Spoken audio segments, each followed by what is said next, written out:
Hi, this is Stephen Rosell, Technical Specialist with Autodesk, and I'm going to review the modeling improvements and new features for Maya 2015. So we'll start with something that's kind of very fundamental to modeling, and that is pre-selection highlighting.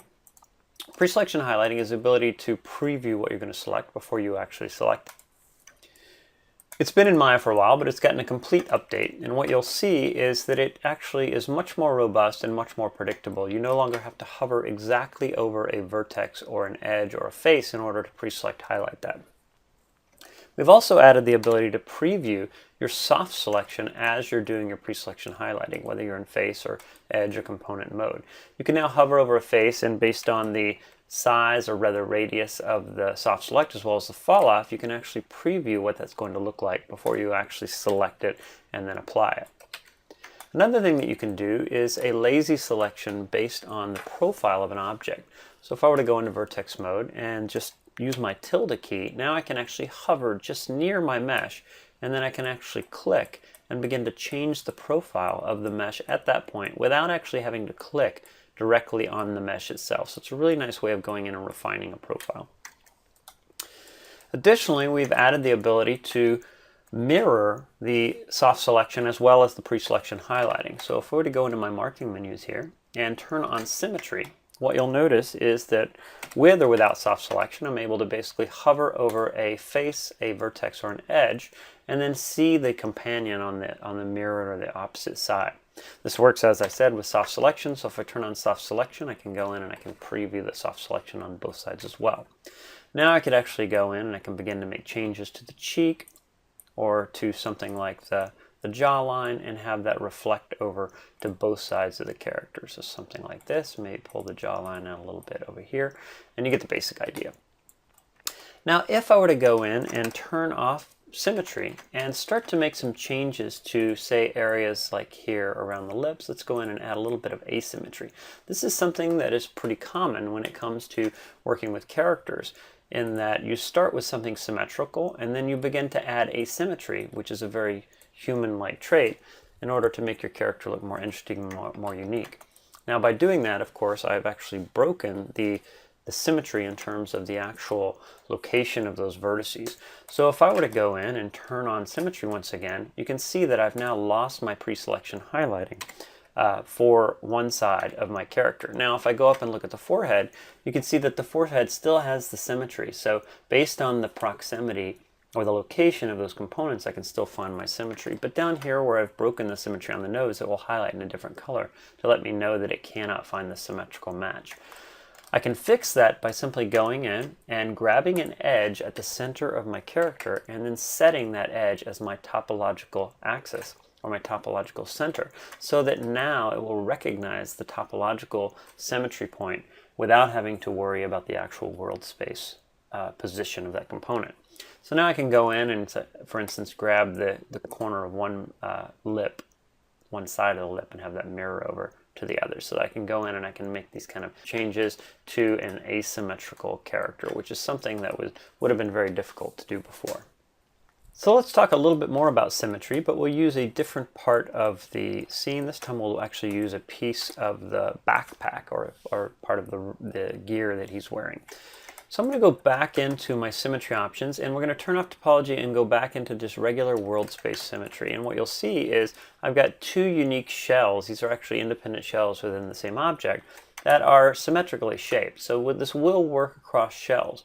But one thing that's really interesting about this is this actually works not only with things like pre-selection highlighting, but it also works with things like modeling edits based on selection. So if I were to go in, let's turn off soft selection, but I'm just grabbing a face path here, and I'm just going to go in and quickly apply an extrude. Then we'll go in and we'll add a little bit of an offset to that extrude, and then we'll go in and repeat that just by hitting the G key, and we'll add a little bit of thickness to that extrude, and now I've got a really nice kind of beveled extruded effect based on a face path that is symmetrical on both sides. So you can see that as I make changes to one side, that's going to apply to both sides. So not only do we do symmetrical transforms now, but we can do symmetrical edits on the topology as well. So let's do another example here, and actually just for visual clarity here, I'm going to do an isolate select on this piece of the gear, and we'll focus in on this area here where I want to go in and add a little bit of detail. So I could do another extrude, but this time I may actually want to do a bevel. So a couple of things I'm going to do. One is I'm going to use a couple of different selection methods. So I'm actually going to just double click on an edge path, and then I'm going to go in and continue to select by double clicking on another edge path and merge my selections. So the way that you select paths, whether they be face paths or edge paths, is much more predictable and much more robust in Maya 2015. You'll notice that as I selected that, it of course selected onto the other side. So I'll just enable my textures now, and we'll go into the modeling mode. And actually I accidentally selected the wrong one, so I can just control, double click, and I can unselect a path, and then I can reselect a path over here. And I'll just go in and add my selections there. So now I've got basically a shell here that I actually want to bevel. So I'm going to go into the bevel tool, and the bevel tool has been completely rewritten in Maya 2015. So it's rewritten in a number of ways, but the main thing is that the algorithm that actually creates the bevel is completely different. So as an example, you can go in and you can use the legacy bevel settings, and if I do that and apply the bevel, you'll immediately see the problem of the old bevel. So I get these weird corner areas with the old bevel that would have caused problems, significant problems before, making bevel sometimes unusable. Now if I undo that and I reapply it with the new algorithm, as soon as I apply that, what you'll notice is that it applies this nice even bevel all the way around my object, and it keeps a uniform distance or width of the bevel all the way across.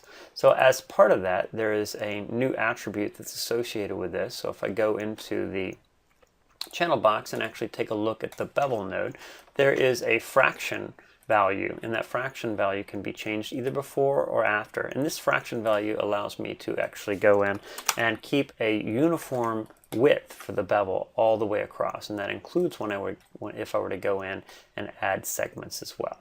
So again, the bevel is much improved. It also preserves UV shells much more predictably, and it also preserves per face shader assignments as well. And again, just to reiterate it, the bevel that I applied to the left side gets applied to the right side based on the symmetry setting. So let's turn off the isolate select, and we'll focus on a different area here. And we're going to use the new and improved multi-cut tool to make a few different modifications to this object. So we're going to work on the backpack once again, the jetpack, and we'll just isolate this particular area for now. And we'll go into the multi-cut tool. So the multi-cut tool has been relocated now to the left marking menu, which is the primary marking menu, and it is meant to replace the poly split tool, the interactive split tool, as well as the cut polys tool. So it combines the functionality of all of these into one, as well as insert edge loop. So for instance, if I were to want to trace out some detail in the mesh based on the texture, you can basically start with a couple of different techniques. If you hold Control, then as you hover, it will give you a preview of what an insert edge loop would look like. As soon as I click, it will apply that, so you can see it did an insert edge loop all the way along the texture. And then it stopped here because it didn't know how to proceed based on this insided face.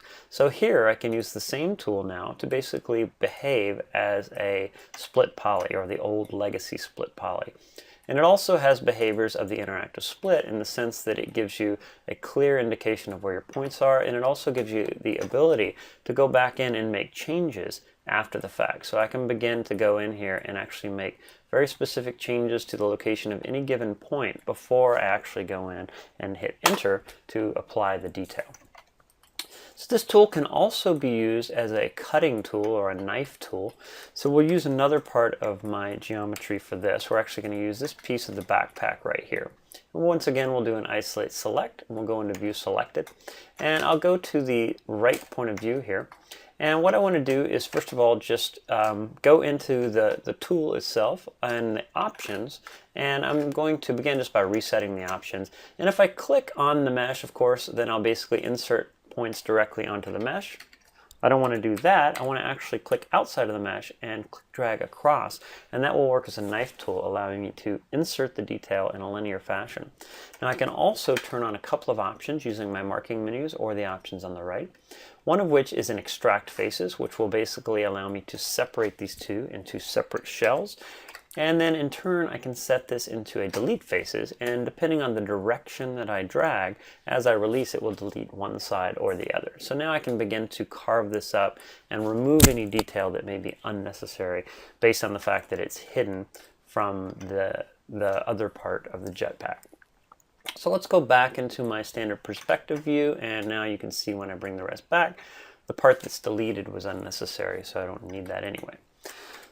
So now let's talk about another improvement, and that is to the booleans in Maya, which are long overdue for an update. So we've basically completely rewritten the boolean tools in Maya, replacing them with what's known as the car boolean library. So the underlying algorithms are different. So what we're going to do is grab this piece of the gear here, and I'm going to grab 1, 2, 3 of these kind of bolts or rivets that are going to be used to carve out pieces from this piece of the backpack. So I'm going to go into my Boolean pull-down menu here, and we'll bring up the difference options. Difference being basically a subtraction. And what you can see is I've got a couple of different options. I've got an edge option and I've got a normal option. If I apply the edge option, then I will get a kind of a traditional Boolean where I'm actually carving out or cutting out a hole with the back faces or with the faces of the Boolean object. Now if I do this using the normal mode, that will actually work as a cutting mechanism to create a hole in the object. This is something you couldn't really do before in Maya. So now this is actually a hole without actually creating the actual intersecting piece. So that's just an option that can be applied beforehand, or it can be applied after the fact. So I can actually go into the Boolean operation and I can change this back to edge or normal after the fact if I need to. Now another thing that's been improved is the ability to access some of the modeling toolkit features directly from within the marking menus, which is a big improvement in terms of just workflow efficiency. So if I wanted to go in, you can see where I did this Boolean and the vertices don't quite line up. I can actually go in and I can hover right over a vertice and then bring up the marking menus for vertices, and then go in and use something like the target weld tool, which is a tool that was part of the modeling toolkit and has now been integrated directly into the marking menu. So now I can go in and quickly start to stitch up any of these vertices that may not be aligned correctly based on the original Boolean.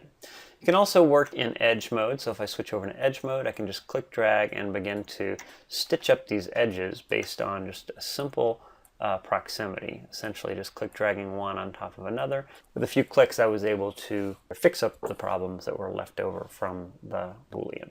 Another nice new update is the inclusion of edge flow in a number of the poly modeling tools, including the multi-cut tool, which I just previously showed.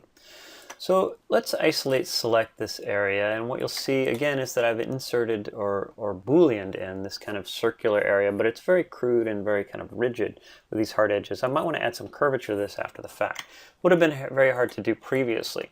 Now what I can do is I can just use my multi-cut tool, and what you'll notice is if I hold Control and I apply multi-cut, traditionally it will just apply a linear insertion, but what I want to actually do is turn on edge flow, and that will basically allow me to inherit the shape or the curvature of those incoming and outgoing edges. So I can basically go down, and as I begin to drop down these points, regardless of whether I'm using the insert edge loop mode or whether I'm just doing something like a linear insertion. Oops, I missed that. Let's go back here one more time. There we go. Hit enter, and you'll notice that even with a linear insertion, it picks up the flow of the existing surface, and very quickly I can go in and I can get a real nice curvature to that area. So now I'll just quickly go in and add some more points here, and then we'll just finish off with a connection here. And now in a few quick steps, I went in and I added what looks to be kind of a spherical indentation. And I can also do it around the perimeter here. If I go back into the multi-cut tool, hold Control, I can basically insert an edge loop there, and again it inherited that flow. So that's something that would have been a lot trickier to do before and is now very easy to do in one single tool. There are a few remaining odds and ends that I'd like to cover that pertain to component selection and transform of components. So let's take a look at this piece of gear again. I'm going to go back in time here, and I'll talk a little bit about selection. So first of all, we have some nice methods for selection now that are improved from previous versions. So let's say that I wanted to select this area around here. So I can do controlled face path selections now. So I can click on a face, double click here, and double click there. And then I can continue around and I can redirect my face path selections very easily. That works with edges and verts as well. It's something I couldn't really do before. Another thing that we can do, let's use a different example, is let's go in and select an edge loop here just by double clicking on it. And then I'll just control right click to convert that to faces. When I do that, now I have these interior faces that aren't selected. So I can use a couple of different methods for selecting this, but previously I would have had to go in and basically just shift click on these edges and just click for each one. Now I can simply hold the tab key, and that you'll notice my cursor changes. That puts me into a drag select mode. Now I can just click drag to highlight and select additional components to add or remove those to my selection that used to be hidden in the UI. So another thing that I can point out here is if I have this face area selected here, if I wanted to do something like an extrude, that's fine. But let's say that I actually wanted to bevel around those edges. Well, that would have been a little tricky before in certain cases. So now what I can do is if I control right click, I can go into edges and I can now convert my faces into the perimeter of the selection. So the perimeter will give me the boundary edges for whatever I have selected. And then this would allow me to go in and set something like a bevel that would only apply to the edge itself. So now when I go in, you can see that that bevel is only going to apply to that outer edge. I could also do things, if I undo that, I could do things like a detach. And detach would actually allow me to break that shell off into a separate piece. So we've added a lot of kind of hidden underlying functionality that allows you to control the way that you select components much more easily now.